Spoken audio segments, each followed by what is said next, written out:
What is going on, guys? Today we're going to be looking at Team of the Knockout stage, Sterling. 92 rated. This guy has got so many special cards as well. We're starting to really see a pattern now with all the special cards that are happening. There's just so many. He starts off at an 85. He then gets an upgrade in the winter upgrades to an 87. He then has two 88s, his first in form in the UCL.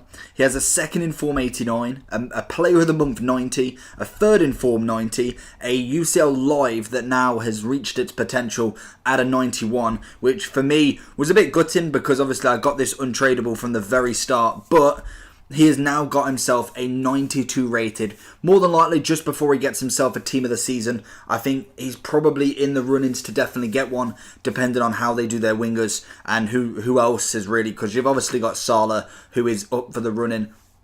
But apart from that, I'd say the right mids, them two are my two favourites at this moment in time. But 92 rated nonetheless is incredible. He's looking at around about 405 on both consoles. So that price is not terrible, to be honest. You can get his UCL Live now for 305, which is one rating lower. And then looking at his 90 rated left wing card, it's 220. And then as you go down, you start to really hit them low numbers. I think his 87 overall, his upgraded gold card is 37.5. So if you really wanted just a budget Sterling, it's actually not that expensive at the moment. I think the market's kind of in that weird kind of slight panic, slight not panic. So at this moment in time, I wouldn't be buying anybody apart from obviously waiting for that team of the season to pop out, as the market then will be going absolutely crazy low. So looking at his basic information, we've got a 4-star skiller with a 3-star weak foot, 5'7", right-footed with a high attacking work rate and a medium defensive. So for me, the skill moves is okay. I'm quite happy with 4. 3-star weak foot could be better, but it all depends on if you want to whack him over to the side. If you want him more as, say, a left forward, someone who's going to be attacking more as such rather than crossing, you obviously just switch him to the other side and then just cut in on his right, as he most definitely has the ability to do that. Then the high attacking work rate, medium defensive is fine. 5'7", realistically just can't head anything. That's pretty much all that does to him. And obviously right-footed is always nice. So looking at some of the stats, some highlighted, because I saw a comment down below basically saying to just kind of highlight them rather than saying absolutely every single one. So what I'm going to do is just pick a handful out and really just go through them with the points of what I think actually this card brings to the table. So for me, the biggest impact this card can have to your team is his pace. 99 acceleration, 96 sprint speed. The acceleration on this card was absolutely fantastic. Really, really quick, and to be honest, he definitely is up there with Messi's sort of quickness. Kind of just the outburst it is from literally getting control of him to run into the ball was absolutely mad. He really did get up to a good speed, so that's something that I've not seen in a lot of cards, and I must admit I really did enjoy that burst of pace that literally just comes out of nowhere. He literally stops and then goes, so that was something really, really nice. Dribbling wise, I think the two main ones to take out is the 99 balance and agility, but then he also has 94 ball control and dribbling, which again is really high-end stats, which is always nice. The 82 composure could be better, but to be honest, with everything else that's going on with this card, I think it's the least of the worry to really moan about. I think 94 dribbling overall is already fantastic. He then has 87 shooting overall with 99 positioning and 90 finishing. Again, you're seeing some really top-end 90 stats here.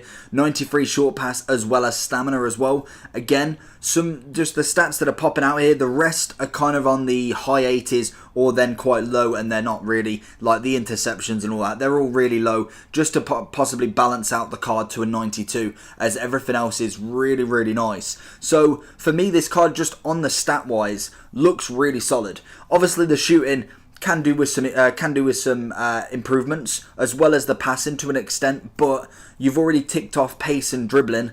Physicality, really the only thing I'm looking for mainly is the stamina, because strength and aggression, if he's quick, I don't really need too much just because I'm expecting to get away from them, go for the through balls with this card more than actually standing up and kind of going man to man with them. So that's for me is always a tick in the right direction. So chemistry styles for me, there's only two. I'm thinking either finisher, which would get you up to 96 shooting and 72 physicality, or you go for Deadeye and get 94 shooting and 91 passing. It all depends for me on what you want to play this card as. If you want him just assisting constantly, you want him to possibly cut in every now and then and just literally cross the ball, pass the ball long, that for me is definitely a Deadeye chemistry style. You want to bump that passing up as much as you can and really raise that level of that passing.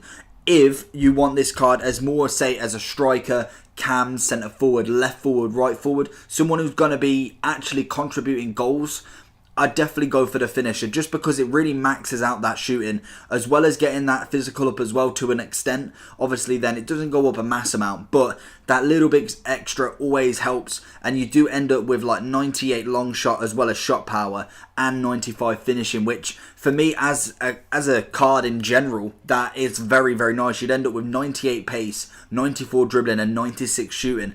That is a really, really nice striking card.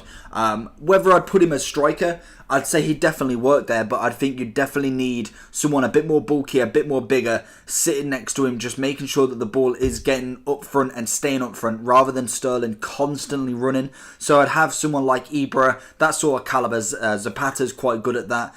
Even Giroud to an extent, you could definitely put him up there and just have him knock the ball straight over to Sterling, get it on the floor, turn around, get the ball across, and Sterling will do the rest. That, for me, is a good partnership right there. Whether you'd actually want them to specifically, I think you definitely need someone with a bit more strength, a bit more about him, and then Sterling can do the footwork and really get him behind that defence every time for that through ball. As I found that not many defenders caught him, to be honest, really, really quick. And you'll see on some of these clips, I've tried to highlight that a little bit more, that even though, yeah, he may have not got off a shot every single time, or the shot may have gone wide, it's the chances that he's creating. The more chances you have, the better chance you're going to score. Obviously, the numbers will always work in your favour. Obviously, in this FIFA as well, we do see a lot of 20 shots to 5 shots and they've won 1-0. That's just unfortunate, and really you can't really do anything about that. But the more chances you have, the better chance that you will actually get through on goal and get it and pick one goal out of the net. But I found that actually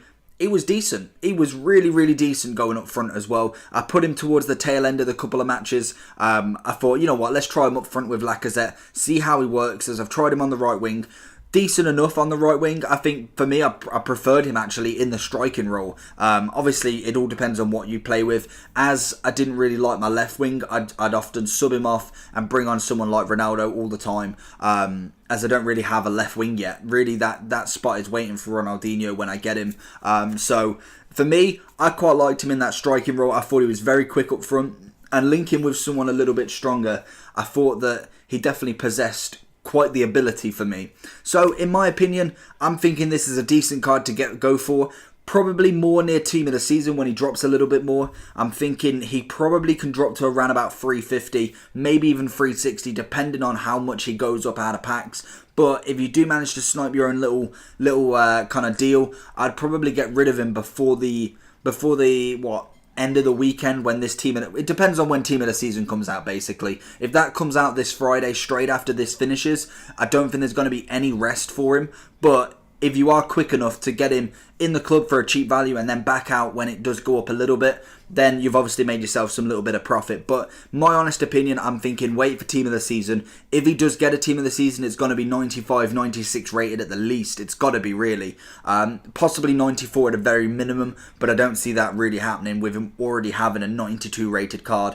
But again, that will probably go for around about this price as well. So for me, team of the season is what I'm waiting for, and it's what's making these reviews harder and harder, as I can't really go and say go buy this card because he'll make your team better, because in literally 2 weeks, 3 weeks, depending on when they bring it out, he's going to be irrelevant again. So for me, I'd always hold off. These players are nice, so if you say he doesn't get a team in a season, you already know for that fact that he is a decent player. So overall, out of 10, I'm giving him a 9 out of 10. I think the fantastic work is incredible, but the kind of lack of the weak foot, the strength to an extent, and then possibly his overall striking, crossing ability is not quite top class. It's not 99 rated. So for me, that team of the season could then push him above the edge and really see a very, very good improvement to him. So hopefully you enjoyed this video. If you did, make sure you smash that like button, and if you are new around here, a subscribe always helps. We're going to be going absolutely ham on team of the season, so stay tuned for that, and I'll see you all for the next one.